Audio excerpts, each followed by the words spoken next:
Hello my all dear students, आज के इस ऑनलाइन वीडियो लेक्चर में आप लोगों का बहुत बहुत स्वागत है। तो आज के इस ऑनलाइन वीडियो लेक्चर में डियर स्टूडेंट्स हम आपका वेरी मोस्ट इम्पॉर्टेंट टॉपिक यहाँ पर डिस्कस करने वाले हैं, जिसका नाम है सर्कुलर टर्निंग ऑफ रोड। ठीक है dear students, circular turning of road आपका सर्कुलर मोशन से ही related very most important topic है और इस पर न्यूमेरिकल्स आपके एग्जाम में पूछे जाते हैं। ठीक है, तो आइए डियर स्टूडेंट्स आज का हम अपना लेक्चर स्टार्ट करते हैं, जिसका नाम है सर्कुलर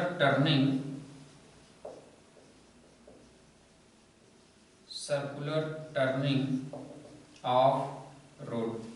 ठीक है डियर स्टूडेंट्स, इसके पहले के वीडियो लेक्चर में हमने आपको सिखाया था कि ड्यूरिंग सर्कुलर मोशन करते हुए पार्टिकल पर फोर्स एक्ट होता है, जिसको हम सेंट्रीपिटल फोर्स कहते हैं, और इस फोर्स का डायरेक्शन जो होता है यह हमेशा सेंटर की ओर होता है।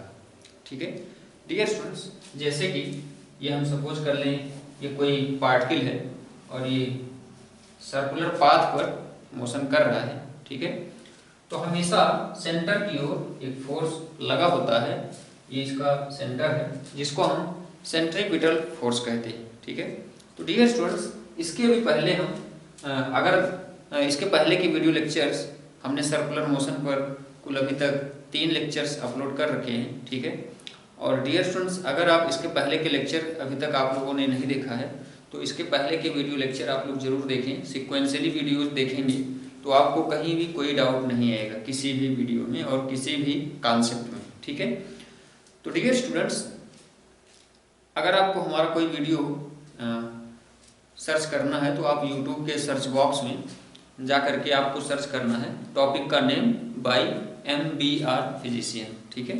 MBR फिजिशियन आपको आगे लगा देना है तो आपको हमारा लेक्चर जो है मिल जाएगा बिल्कुल टॉप पर YouTube के चैनल में। ठीक है, तो डियर स्टूडेंट्स आइए हम अपना लेक्चर कंटिन्यू करते हैं। इसमें हमने आपको बताया कि जैसे कोई पार्टिकल सर्कुलर मोशन करता है तो इसमें टोटल 2 एक्सेलरेशन होते हैं, 2 लीनियर एक्सेलरेशन। ठीक है, तो लीनियर 2 एक्सेलरेशन कौन कौन से होते हैं? एक टेंजेंशियल एक्सेलरेशन होता है जो कि change in magnitude of velocity होता है। ठीक है, अगर डियर स्टूडेंट्स ये जो लीनियर वेलोसिटी है इसका मैग्नीट्यूड चेंज हो रहा है, वेरी कर रहा है। ठीक है, अगर यूनिफॉर्म सर्कुलर मोशन नहीं है तो आपका ये यहाँ पर जो एक्सेलरेशन प्रोड्यूस होता है इसको हम बोलते हैं टेंजेंशियल एक्सेलरेशन। ठीक है, और नेक्स्ट जो होता है इसमें हमारा सेंट्रीपिटल एक्सेलरेशन डियर स्टूडेंट्स, ये जो इसका डायरेक्शन जो पार्टिकल सर्कुलर मोशन कर रहा है इसका डायरेक्शन देखें तो कंटिन्यू चेंज हो रहा है। इसकी लीनियर वेलोसिटी का जो डायरेक्शन लगातार कंटिन्यू चेंज होता रहता है, इसको हम बोलते हैं, इसके कारण जो एक्सेलरेशन प्रोड्यूस होता है इसको हम बोलते हैं रेडियल एक्सेलरेशन। ठीक है, रेडियल एक्सेलरेशन या सेंट्रीपिटल एक्सेलरेशन भी कह सकते हैं। ठीक है डियर स्टूडेंट्स, रेडियल एक्सेलरेशन या सेंट्रीपिटल एक्सेलरेशन के कारण जो फोर्स इस पर एक्सर्ट होता है उसको हम बोलते हैं सेंट्रीपिटल फोर्स। ठीक है, और जो in case of circular motion जो इसमें टेंजेंशियल एक्सेलरेशन होता है, in case of circular motion dear students, circular motion के केस में आपका जो टेंजेंशियल वेलोसिटी होता है Vt या At की वैल्यू कह सकते हो, At की वैल्यू 0 होती है। क्यों? क्योंकि यूनिफॉर्म सर्कुलर मोशन के केस में आपका V कांस्टेंट होता है। ये सब डियर स्टूडेंट्स, ये सब कॉन्सेप्ट हम रिकैप कर रहे हैं। आप लोग इसके पहले की वीडियो लेक्चर में हम ये सभी कॉन्सेप्ट्स डिटेल में डिस्कस कर चुके हैं।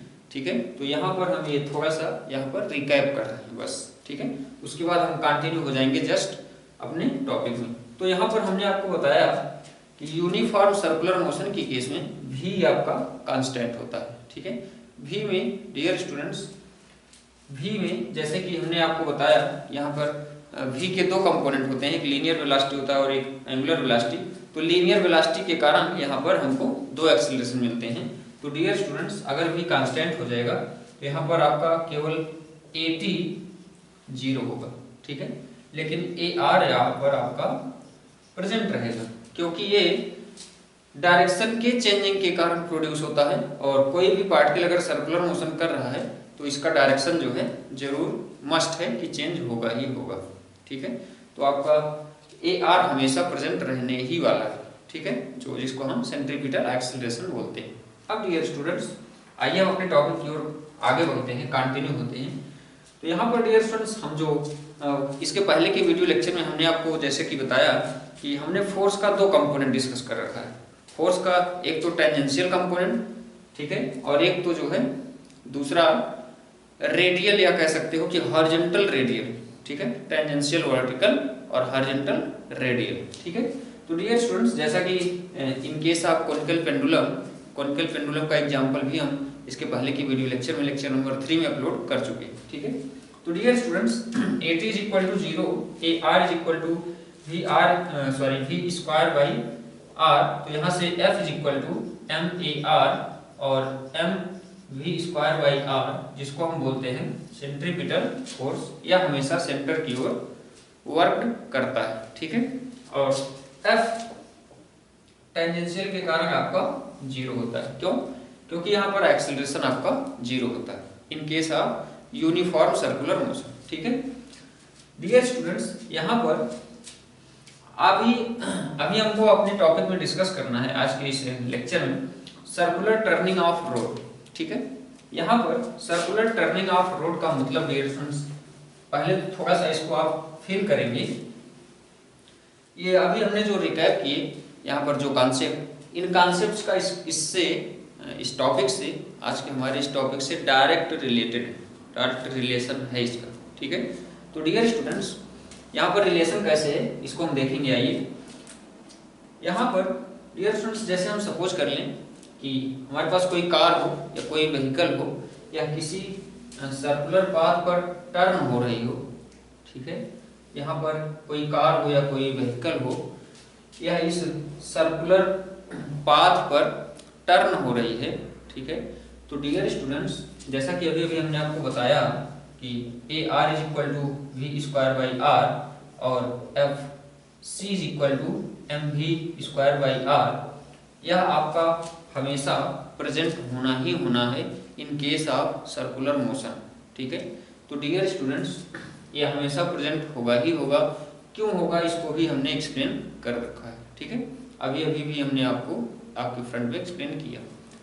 यहाँ पर डियर स्टूडेंट्स, जैसे सपोज कर लें कोई व्हीकल या कोई कार इस सर्कुलर पाथ पे टर्न हो रही है, तो इस सर्कुलर पाथ पर मूव करने के लिए डियर स्टूडेंट्स, यहाँ पर कह सकते हो कि कुछ फोर्स रिक्वायर्ड होगा, जो कि इसको V स्क्वायर बाई R या रेडियल एक्सीलरेशन प्रोवाइड कर सके।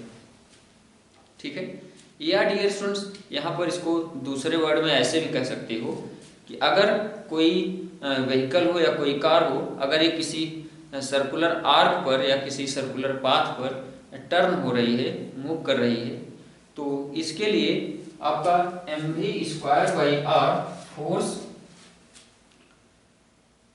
मस्ट है कि इतना फोर्स उस पर सेंटर की ओर, उस कार पर सेंटर की ओर या बाय दैट व्हीकल सेंटर की ओर इतना फोर्स एक्ट होना चाहिए। ठीक है, ये कंडीशन है कि अगर कोई व्हीकल हो या कोई कार हो किसी सर्कुलर पाथ पर वह मूव करेगी, तो इसके लिए कंडीशन है कि MV square by R centripetal force का ये अमाउंट जो है उस पर वर्क करना चाहिए। ठीक है, डियर स्टूडेंट्स, अगर FC is equal to MV square by R centripetal force का अमाउंट इस पर अप्लाई नहीं होगा, तो यह कार इस सर्कुलर पाथ पर या इस सर्कुलर आर्क पर टर्न नहीं हो सकती। ठीक है, क्योंकि इसकी कंडीशन, सर्कुलर आर्क पर मूव करने की कंडीशन हम इसके पहले अभी जस्ट एक्सप्लेन कर चुके हैं। ठीक है, AR इज इक्वल टू इतना एक्सीलरेशन होना चाहिए और इतना फोर्स होना चाहिए, ये हमेशा ही होगा। ठीक है, तो ये होता क्यों है? ये due to change in direction होता है। ठीक है, तो dear students, F C is equal to M V square by R. इतना सेंट्रीपिटल फोर्स हम उस व्हीकल पर या उस कार पर, यहाँ पर अगर हम कोई कार सपोज किए हैं तो डियर स्टूडेंट्स इतना उस पर M V square by R का जो फोर्स है, सेंट्रीपिटल फोर्स है, इतना फोर्स उस पर एक्सर्ट करने का हमारे पास कई वे, हम कई तरीके से उस पर M V square by R force continue रखेंगे या रख सकते हैं। इसमें सबसे पहला वे है हमारे पास बाई फ्रिक्शन।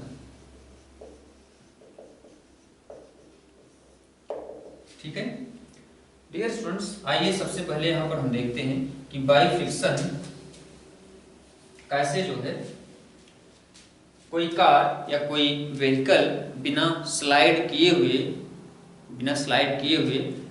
सेफली टर्न हो सकती है। ठीक है, तो डियर स्टूडेंट्स जैसा कि हमने बताया बाई फ्रिक्शन हम फोर्स उस पर एक्सर्ट कर रहे हैं जिससे उसमें acceleration A R is equal to V square by R continue रह सके।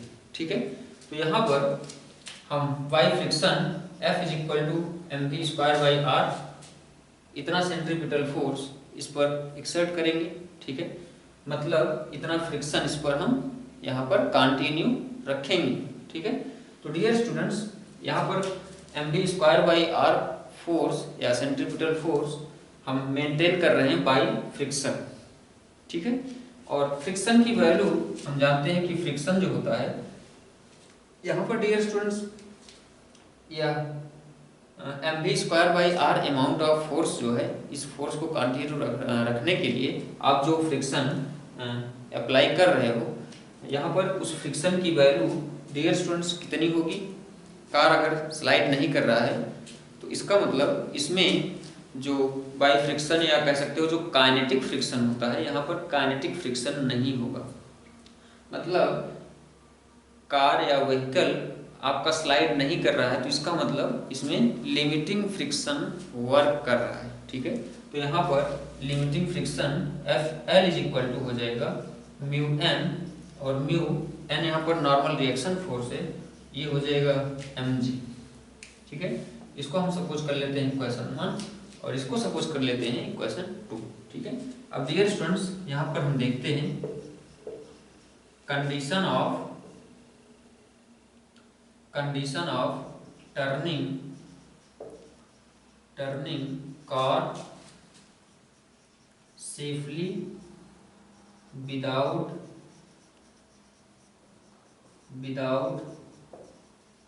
स्लाइडिंग। ठीक है, तो इसके लिए डियर स्टूडेंट्स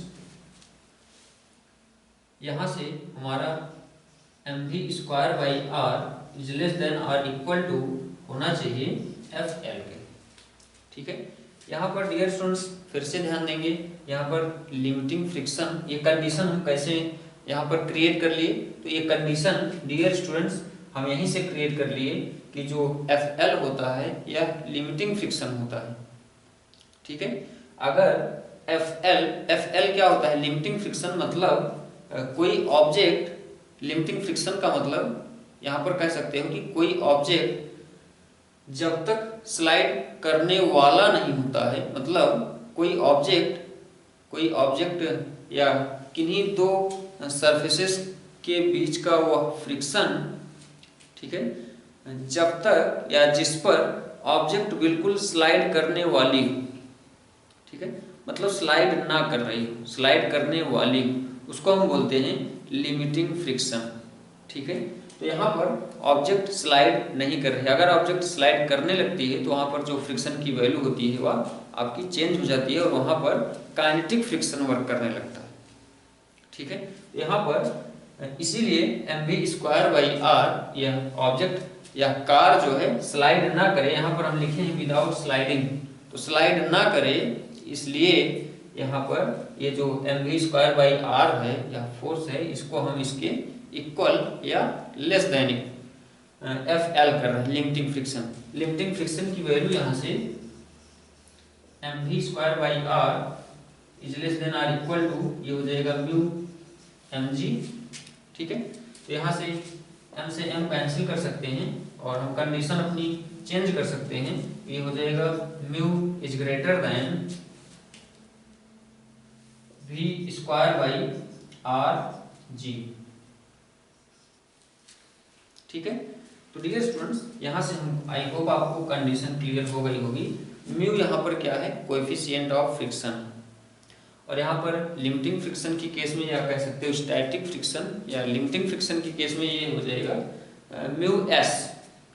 ठीक है, तो यहाँ पर म्यू एस और या म्यू एस या कह सकते हो म्यू के, दोनों की वैल्यू डियर स्टूडेंट्स सेम भी हम कभी कभी किसी केस में बोलते हैं। ठीक है, इन दोनों की वैल्यू हम सेम ही मान लेते हैं और इसीलिए यहाँ पर हम केवल म्यू लिख रहे हैं। तो डियर स्टूडेंट्स यहाँ पर mu is greater than V square by R G जो है, इतना फ्रिक्शन कोएफिशिएंट ऑफ फ्रिक्शन की कंडीशन यहाँ पर या तो coefficient of friction V square by R G के इक्वल होना चाहिए या इससे ग्रेटर होना चाहिए। ठीक है, तो यहाँ पर कोएफिशिएंट ऑफ फ्रिक्शन आपका V square by R G या कह सकते हो mu is greater than or equal to V square by R G, ये आपकी कंडीशन है जब जिस पर कार जो है विदाउट स्लाइडिंग टर्न होगी।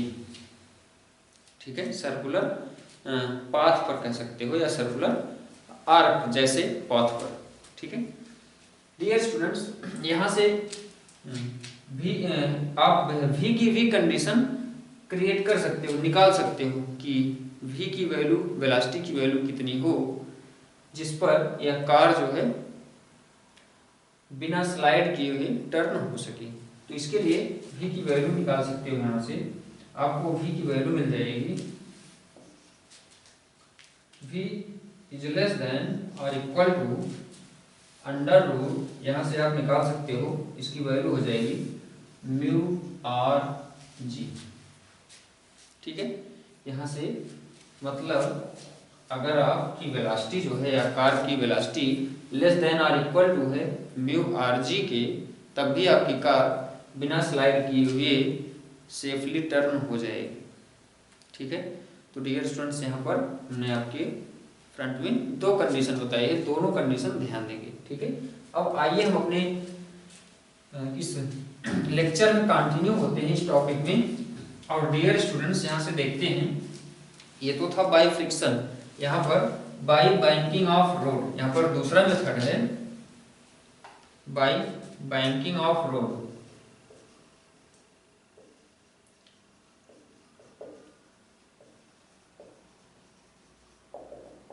डियर स्टूडेंट्स रोड को थोड़ा सा बैंक्ड कर दो।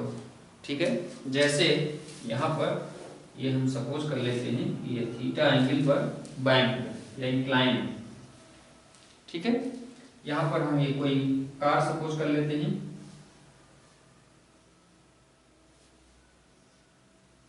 ठीक है, ये कोई कार है, इसका जो नॉर्मल रिएक्शन फोर्स होगा इस डायरेक्शन में होगा, इसका जो mg इस डायरेक्शन में होगा।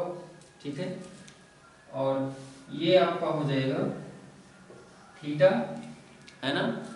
तो डियर स्टूडेंट्स ये आपका mg हो गया, ये एंगल आपका थीटा हो गया, तो ये भी आपका थीटा होगा।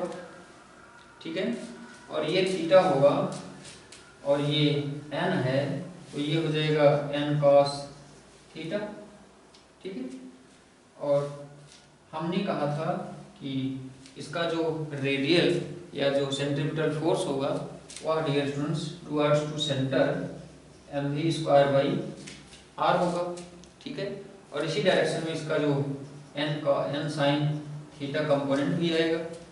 ठीक है, तो यहाँ से इस इक्वेशन से हमको मिलेगी value n cos theta is equal to mg और n sin theta is equal to आपका हो जाएगा mv स्क्वायर बाई r, है ना। इसको हम सपोज कर लेते हैं इक्वेशन नंबर 2, इसको हम सपोज कर लेते हैं इक्वेशन नंबर 2 और इसको 1। इसको हम डिवाइड कर देते हैं, यहाँ से हमको वो वेलोसिटी की वो वैल्यू मिल जाएगी जिस पर कार जो है विदाउट स्लाइडिंग सेफली टर्न हो जाएगी। आइए देखते हैं कैसे। यहाँ से हम इक्वेशन 2 को 1 से डिवाइड कर दें तो हमको मिल जाएगा tan theta is equal to mv² by R, mv² by R upon mg, तो ये हो जाएगा 1 अपान mg, m से m कैंसिल हो गया, यहाँ से v² by R into 1 upon G. ठीक है, तो यहाँ से v² इज इक्वल टू हमको मिल जाएगा आर जी tan थीटा, या v equal to under root R G tan theta. तो डियर स्टूडेंट्स, यहाँ से हमने देखा कि जो वेलोसिटी की जो वैल्यू है v equal to R G tan theta, इस कार को सेफली टर्न होने के लिए ये जो रिक्वायर्ड वेलोसिटी की जो वैल्यू है वह कितनी आ गई, आर जी tan थीटा। अगर इस कार की वेलोसिटी बढ़ेगी या स्लाइड करेगी कार, ठीक है, तो डियर स्टूडेंट्स आर इंक्रीज होगा, रेडियस इंक्रीज होगा, और कार उस केस में आपका सेफली टर्न नहीं हो पाएगी, मतलब स्लाइड करेगी मतलब आर इंक्रीज होगा, है ना। तो डियर स्टूडेंट्स, यहाँ पर v की जो वैल्यू है, अगर v की वैल्यू बढ़ाओगे तो r की वैल्यू इंक्रीज होगी। r की वैल्यू मतलब रेडियस इंक्रीज करेगी जिस सर्कुलर पाथ पे वो टर्न कर रही थी, ठीक है, और रेडियस बढ़ने का मतलब वह कार जो है स्लाइड कर रही है, ठीक है। तो डियर स्टूडेंट्स, ये आपकी कंडीशन है जिस पर बैंक्ड रोड पे कार जो है सेफली टर्न हो सकती है, ये आपकी वो कंडीशन, पॉसिबल कंडीशन, ठीक है। इससे ज़्यादा वेलोसिटी बढ़ाओगे तो आपकी कार जो है वो टर्न नहीं हो पाएगी सेफली, और क्या होगा कि वो स्लाइड करेगी। अब आइए डियर स्टूडेंट्स, हम इसमें थर्ड कंडीशन देखते हैं। थर्ड कंडीशन हमारी क्या है, बाई अप्लाइंग बोथ, या कह सकते हैं by friction and banked road both. यहाँ पर हम डिस्कस करते हैं कि हमारी कंडीशन क्या होती है किसी व्हीकल के टर्न होने की सर्कुलर पाथ पर, ठीक है, विदाउट स्लाइडिंग। तो आइए यहाँ पर हम देखते हैं थर्ड मेथड।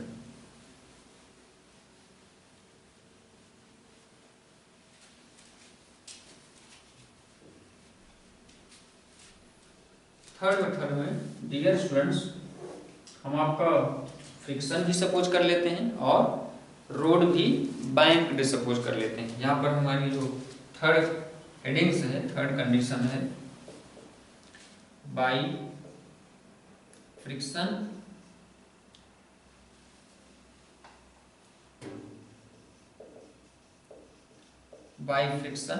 एंड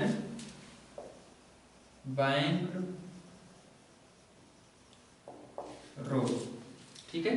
तो डियर स्टूडेंट्स, यहाँ पर हम सपोज कर लेते हैं कि यहाँ किसी पॉइंट पर कोई व्हीकल है या कोई कार है, वह रेस्ट की पोजीशन में है, ठीक है। तो इस केस में डियर स्टूडेंट्स, यहाँ पर सपोज कर ले रहे हैं, यहाँ पर इस पर फ्रिक्शन भी एक्ट हो रहा है, ठीक है। फ्रिक्शन की वैल्यू हम F सपोज कर ले रहे हैं, ठीक है, और यहाँ पर जो इसका नॉर्मल होगा दिस डायरेक्शन में होगा, ठीक है, और इस ऑब्जेक्ट का जो वेट होगा दिस डायरेक्शन में होगा, ठीक है। ये एंगल थीटा मानेंगे तो ये एंगल भी थीटा आएगा, ठीक है, और ये एंगल थीटा मानेंगे तो ये एंगल भी डियर स्टूडेंट्स आपका थीटा आएगा, और ये एंगल थीटा आएगा तो ये एंगल भी थीटा हो जाएगा, ठीक है। अब यहाँ से ध्यान से देखेंगे, यहाँ पर जो व्हीकल माने हो या कोई कार मान लो, ठीक है, ये यहाँ पर है और यहाँ से ये मूव करेगी सर्कुलर आर्क पर। तो डियर स्टूडेंट्स, इसका जो सेंट्रीपिटल फोर्स होगा बाई रेडियल कंपोनेंट या by centripetal acceleration mv² by R this direction में होगा, और ये n माने हो, ठीक है। तो डियर स्टूडेंट्स, इसका जो नॉर्मल फोर्स का ये कंपोनेंट होगा, ये एंगल अगर थीटा है तो ये एंगल भी थीटा आएगा, और ये हो जाएगा n cos थीटा, ठीक है। और यहाँ से डियर स्टूडेंट्स, ये हो जाएगा F sin थीटा हो जाएगा, ठीक है, ये एंगल थीटा है, ये एफ है, तो ये प्लस में एफ साइन थीटा भी बिल्कुल mg को ही बैलेंस करेगा। ठीक है, तो डियर स्टूडेंट्स इन केसेस को अभी हम फाइनली रिजल्ट में लिखेंगे मैथमेटिकली। इसके पहले डियर स्टूडेंट्स यहाँ पर अभी भी हमने आपको जो एक केस बताया था, केस क्या थी, v is equal to, v की वैल्यू हम यहाँ से निकाले थे, tan theta is equal to mv square by R into 1/mg, m से m हमारा कैंसिल हो गया था, v square by R G. यहाँ से अभी हमने आपको यहाँ से v की वैल्यू एक्सप्लेन किया था, तो v इज इक्वल टू हमारा जो आया था under root R G time theta. ये था डियर स्टूडेंट्स बैंक्ड रोड पे किसी कार के टर्न होने की कंडीशन। ठीक है, तो v equal to under root R G time theta, ये अभी हम कंडीशन एक्सप्लेन कर चुके थे। तो डियर स्टूडेंट्स अगर सपोज कर लेते हैं इफ v इक्वल टू, सबसे पहले हम कंडीशन सपोज कर लेते हैं v is greater than r ji tan theta. यहाँ पर लिखेंगे since v equal to under root R G tan theta, ये क्या था, या बैंक्ड रोड पर किसी व्हीकल के टर्न होने की विदाउट स्लाइडिंग कंडीशन थी सेफली। ठीक है, तो डियर स्टूडेंट्स यहाँ पर भी हमारी केस वही है, यहाँ पर बस हमारा एक चेंजिंग हुआ है कि इसमें फ्रिक्शन भी हमारा इन्वॉल्व हो गया है। ठीक है, और फ्रिक्शन के इन्वॉल्व होने से अभी हमारा मैथमेटिकल रिलेशन यहाँ पर बिल्कुल चेंज हो जाएगा। ठीक है, तो किस टाइप से चेंज होगा यहाँ पर आपको फिगर से क्लियर हो रहा होगा, अभी हम इसको मैथमेटिकली भी यहाँ पर नोट कर देते हैं। तो dear students if v is greater than r ji tan theta होगा, तो या ऑब्जेक्ट जो होगी या ये व्हीकल जो होगी या ग्रेटर होगा तो या बाहर की ओर जाना चाहेगी। ठीक है, बाहर की ओर जाना चाहेगी, मतलब आर आपका इंक्रीज करेगा, आर मतलब रेडियस।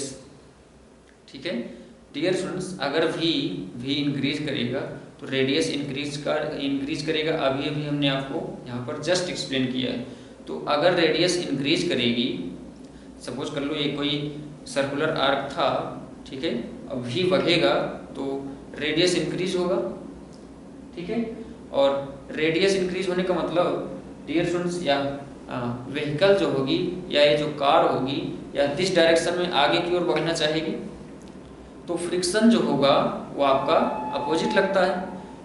फ्रिक्शन पहिए और आपका जो व्हीकल है उसके पहिए और प्लेन के बीच में जो फ्रिक्शन लगेगा वह डाउनवर्ड लगेगा। इस केस में मतलब यहाँ से हम कह रहे हैं कि फ्रिक्शन विल एक्ट डाउनवर्ड। ठीक है, अब डियर स्टूडेंट्स अगर v is less than under root R G tan theta यहाँ से करोगे तब आपका फ्रिक्शन विल एक्ट अपवर्ड। ठीक है, बिल्कुल जस्ट इसी की तरह हो जाएगा। अब की बार ऑब्जेक्ट जो है इनसाइड अंदर आना चाहेगी और ऑब्जेक्ट अंदर आना चाहेगी, तो जो फ्रिक्शन होगा वह आउटवर्ड वर्क करेगा।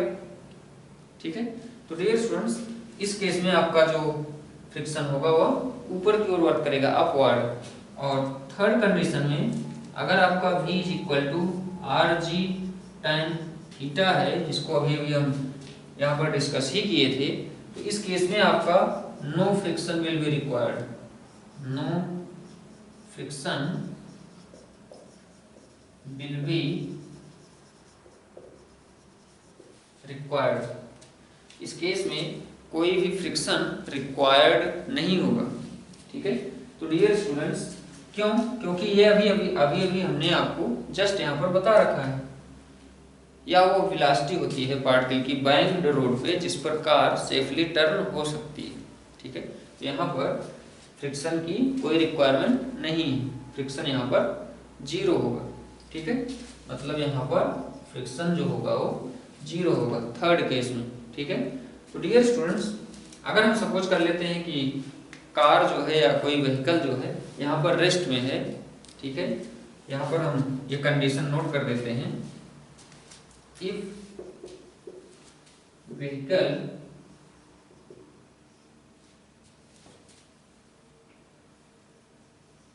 इज रेस्ट, या यहाँ पर कार हम सपोज कर लेते हैं, इफ कार इज रेस्ट, ठीक है, कार सपोज कर लेते हैं रेस्ट में है, that is v equal to 0, ठीक है। Dear students, v equal to 0 का मतलब, v इक्वल टू 0 का मतलब यहाँ से हम देखेंगे कि इसका जो n cos theta plus f sin theta, यहाँ से इक्वेशन से हम देखेंगे यह किसको बैलेंस कर रहा है, mg को, ठीक है। तो यहाँ से हमको मिलेगी value n cos theta plus f sin theta equal to mg, ठीक है। ये कंपोनेंट इस कंपोनेंट को बैलेंस कर रहा है, ठीक है। और यहाँ से ये mv स्क्वायर बाई r या n sin थीटा, n का जो साइन कंपोनेंट है वह दिस साइड होगा, ठीक है। यहाँ से n sin थीटा और यहाँ से आपका क्या हो जाएगा, इसकी वैल्यू हो जाएगी f cos थीटा, ठीक है। तो डियर स्टूडेंट्स, यहाँ से f cos theta is equal to ये n sin थीटा का कंपोनेंट दिस साइड होगा, ठीक है। तो f cos थीटा यहाँ से हम लिख सकते हैं। और डियर स्टूडेंट्स, ये ध्यान दीजिएगा, mv स्क्वायर बाई r, यहाँ पर इसको तुम रेस्ट में माने हो, यहाँ फिर ये व्हीकल जो कार या कार हो कोई, इसको रेस्ट में मानो, तो mv स्क्वायर बाई r अभी एक्ट नहीं करेगा क्योंकि कार रेस्ट में, तो ये वैल्यू 0 हो जाएगी। यहाँ पर अभी आपको क्या मिलेगा, यहाँ से ये वैल्यू अभी आपको इस केस में 0 मिलेगी, ठीक है। तो यहाँ से आपका ये मिलेगा n sin थीटा, तो f cos theta is equal to n sin theta, ठीक है। तो कार रेस्ट की केस में, अगर डियर स्टूडेंट्स यहीं पर हम सपोज कर लें कि कार में थोड़ी सी वेलोसिटी भी अगर है, आइए हम यहाँ पर डिस्कस कर लेते हैं।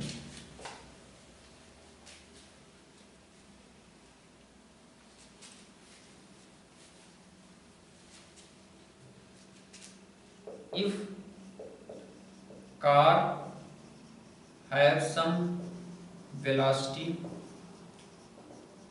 v, ठीक है, अगर इस कार में हम सपोज कर लें कि कुछ वेलोसिटी v अगर है, तो डियर स्टूडेंट्स इस केस में आपका जो ये f sin theta, sorry f cos theta और n sin थीटा और mv स्क्वायर बाई r, ठीक है, तीनों एक्ट करने लगेंगे। मतलब यहाँ पर इस केस में आपका जो f cos थीटा कंपोनेंट है, f cos theta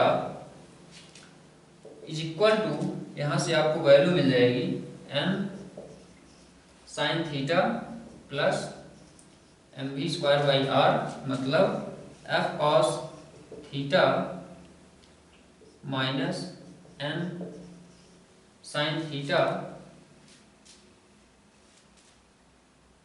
f cos theta is equal to n sin theta plus mv square by r। अगर इसमें सम वेलोसिटी प्रेजेंट है तो इसका जो सेंट्रीपिटल फोर्स होगा mv स्क्वायर बाई r, वह towards to its centre work करेगा, mv square by r जिसकी वैल्यू आएगी।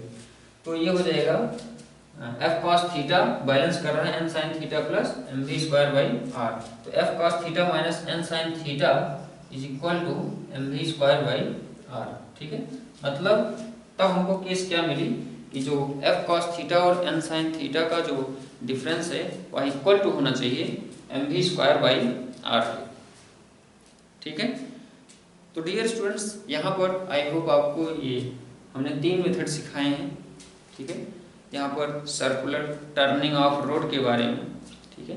तो डियर स्टूडेंट्स, यहाँ पर आई होप आपको क्लियर हो गया होगा। जैसे कि डियर स्टूडेंट्स, आइए इसको हम थोड़ा सा थ्योरेटिकली रियलाइज करते हैं। जैसे कि आप लोग अपनी फिजिकल लाइफ में देखते होंगे कि रोड हमारा जहाँ पर कर्व होता है, चाहे वो राइट कर्व हो चाहे वो लेफ्ट कर्व हो आपका, मतलब चाहे जिस डायरेक्शन में जहाँ पर भी कर्व्ड होता है हमारा रोड, वहाँ पर देखो तो आउटवर्ड थोड़ा सा आपका लिफ्ट अप करके बनाया जाता है रोड, ठीक है। आउटवर्ड थोड़ा सा लिफ्ट अप करके बनाया जाता है, ठीक है। और जो इनवर्ड होता है, इनवर्ड थोड़ा सा उसको डाउन करके बनाया जाता है, उसका जो लेवल होता है कंपेयर टू आउटवर्ड, इनवर्ड जो है वो थोड़ा सा आपका डाउन करके बनाया जाता है। ठीक है, तो डियर स्टूडेंट्स वहाँ पर वो उसी को हम बोलते हैं बैंक्ड रोड, है ना। और वो क्या करता है कि जब व्हीकल्स जो हैं उस पाथ पर टर्न होने लगती हैं तो वो उनको required centripetal force mv²/r supply करता है। ठीक है, बाई बैंक्ड रोड, जैसा कि अभी हमने आपको बताया। ठीक है, तो डियर स्टूडेंट्स आई होप आपको इस लेक्चर में कहीं कोई डाउट नहीं होगा। अगर आपको कहीं कोई डाउट होता है तो आप बाय कमेंट हमसे शेयर कर सकते हैं। अब डियर स्टूडेंट्स अपकमिंग लेक्चर्स में हम आपका कुछ इम्पॉर्टेंट नेक्स्ट टॉपिक यहाँ पर डिस्कस करेंगे। आज के इस लेक्चर को यहीं पर स्टॉप करेंगे और आप लोग यहाँ पर जो भी हमने फार्मूले डिस्कस किए हैं इनसे रिलेटेड कुछ क्वेश्चंस आप लोगों की बुक में प्रोवाइड हैं, कुछ गिवन हैं, तो इनको सॉल्व करने का प्रयास करें। ठीक है, हम इस लेक्चर को यहीं पर स्टॉप करेंगे। Thank you very much.